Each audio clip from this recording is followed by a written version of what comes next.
The wind played through the pale pink blossom-laden branches of the cherry trees, a gentle whisper mingling with the distant, almost dreamy sound of a bronze bell.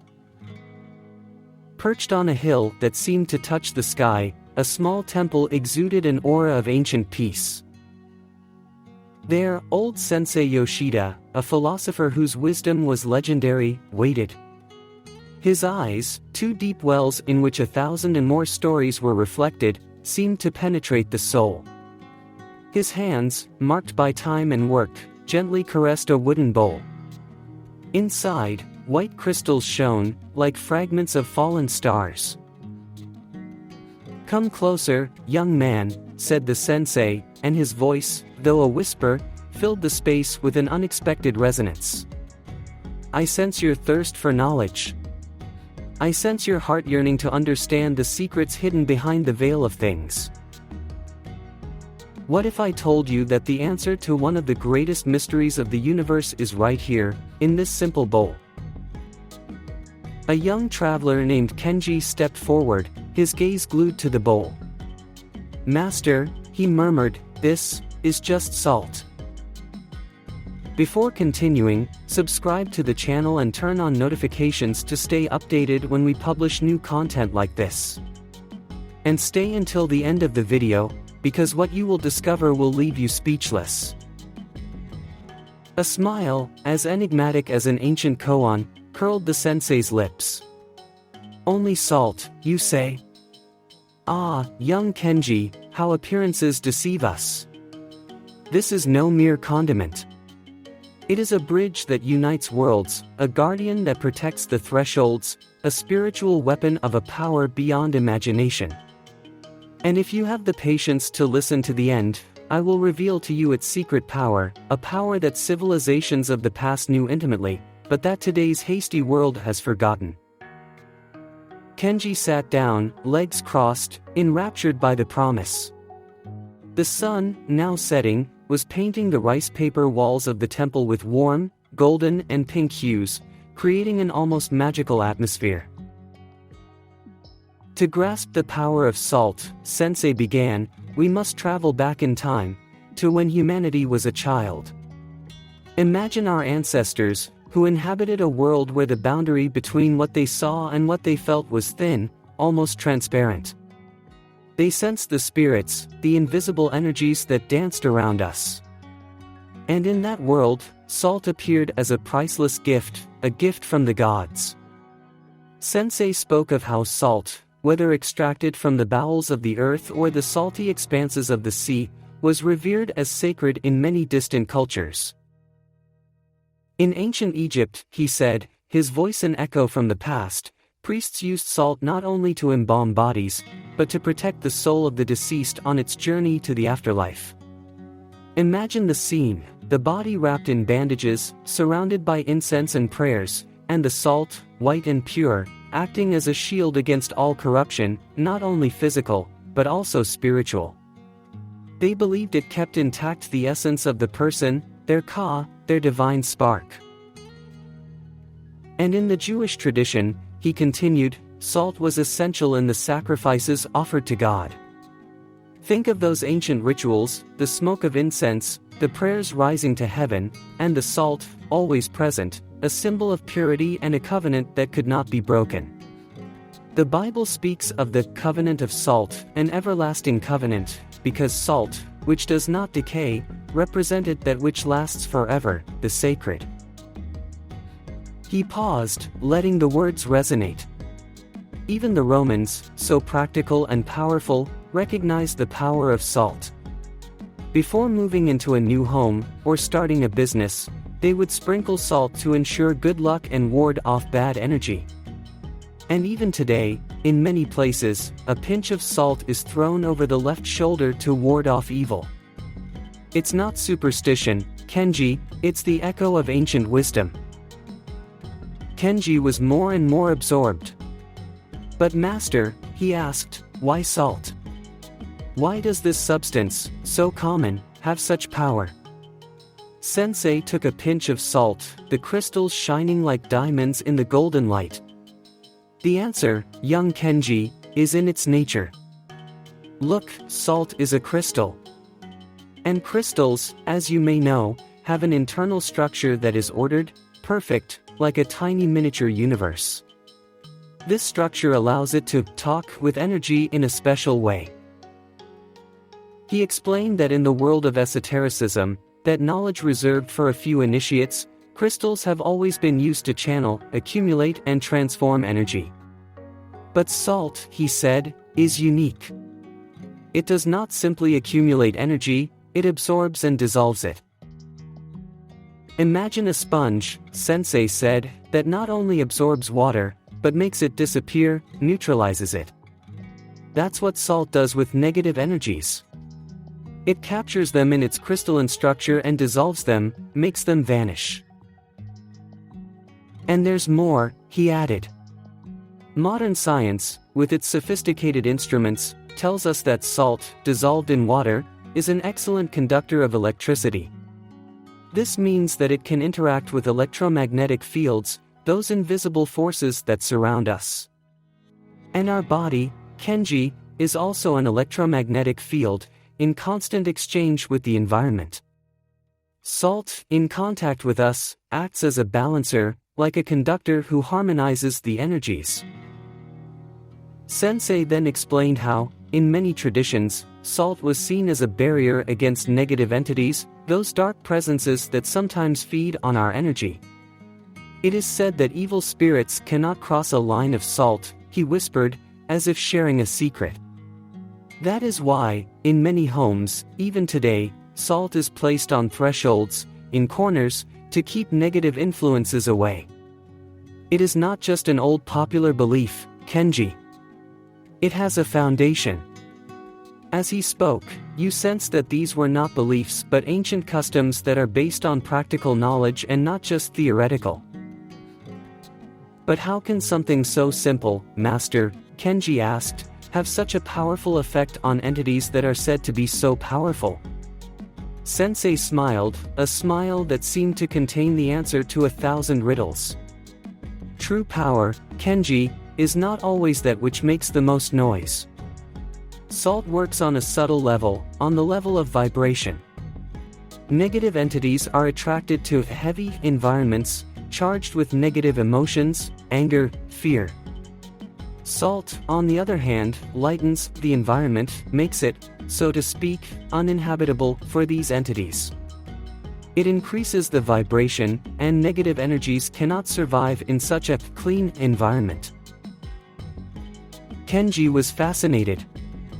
And how can we use this power, Master? How can we put this knowledge into practice? Sensei stood, his figure silhouetted against the fiery sunset sky. There are many ways, Kenji, as many as there are grains of salt in this bowl.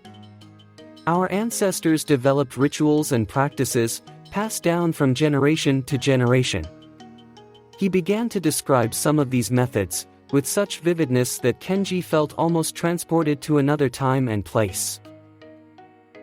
He spoke of salt baths, a simple and effective way to cleanse your aura, the energy field that surrounds you. Imagine, he said, that you are immersed in a tub filled with warm water, to which you have added a handful of sea salt or Himalayan salt. As you relax, visualize the salt absorbing all the energetic waste, all the tension, worries, negative emotions, as if they were dirt dissolving in the water. And when you come out of the bath, you feel not only physically clean, but also spiritually renewed. Sensei went on to mention that if you don't have a tub, you can simply dissolve a handful of salt in a bowl and pour it over yourself, slowly, after a shower.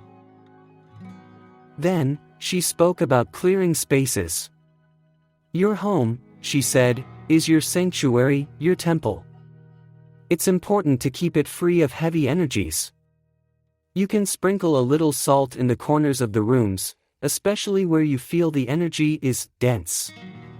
Let it sit for a few hours, or even a day, and then sweep it away, throwing it outside the house, preferably into running water, like a stream or river. By doing this, you free your home from all negativity. She also described the salt circle, a ritual used in many spiritual traditions to create a sacred, protected space. Imagine drawing a circle around yourself with salt, she said. As you do so, visualize a barrier of white light that protects you from any negative influences. This circle becomes your sanctuary, a place where you can meditate, pray, connect with your spirit, without outside interference. A circle that protects and separates the sacred from the profane. Sensei explained how even carrying a small bag of salt, perhaps together with protective herbs such as rosemary or bay, could be a way to create a personal shield against negative energies. And how placing salt under the bed could help protect sleep, a time when we are particularly vulnerable. Finally, he mentioned the use of salt in combination with water, a glass of water with salt, placed in a corner of the house, to absorb negative energies, as a sort of energy trap. Beyond protection, transmutation. But the power of salt, Sensei continued, does not stop at protection and purification. It goes beyond that. It has the ability to transmute energy, to transform the negative into the positive. He explained that this principle was fundamental in spiritual alchemy, that ancient discipline that aimed not only to eliminate evil, but to transform it into good, to transmute lead into gold, not only on a material level, but above all on an inner level.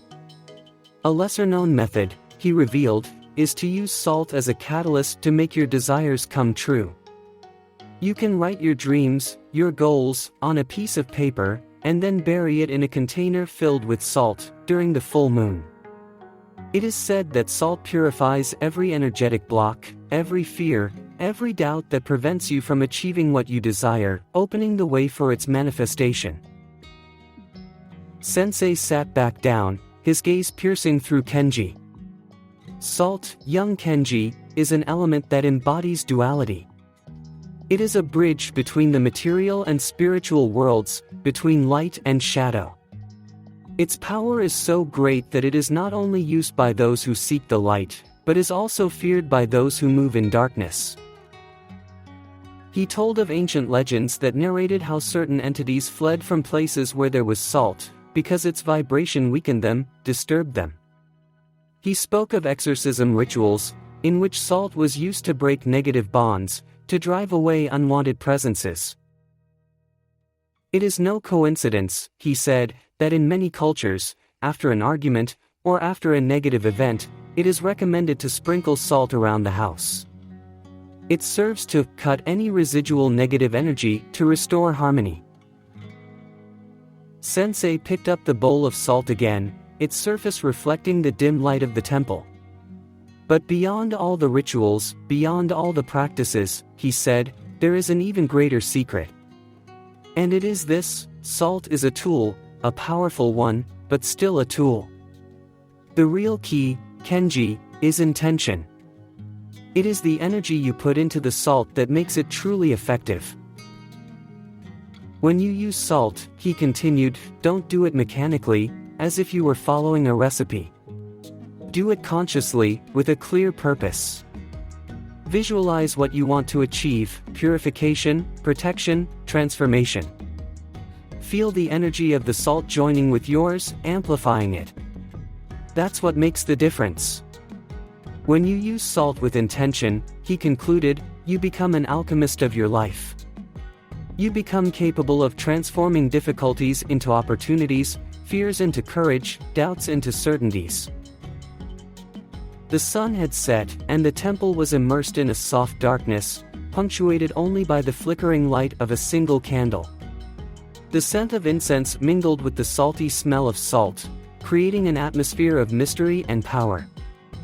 And so, young Kenji, said Sensei, I have revealed to you the hidden power of salt, a power as old as the world.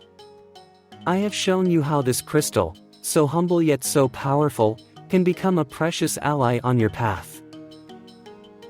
I invite you now to experiment, to put into practice what you have learned. Observe how the energy around you changes, how you feel lighter, more protected. Feel how the atmosphere of your home transforms. Every small gesture, every ritual, is a step towards greater awareness, towards greater personal power. The sensei stood up, offering Kenji the bowl of salt. "Take this, young traveler. It is a gift, but also a responsibility. Remember, salt is only a means. The true power, the true magic, has always been, and always will be, within you." Kenji took the bowl, feeling its weight, not only physical, but symbolic. He knew that that day, in that temple lost in the hills, he had received something invaluable. A gift that reminded him that, even in the simplest, most ordinary things, extraordinary powers can be hidden. You just have to know how to see them, know how to awaken them. And, above all, you just have to have the intention to use them for good.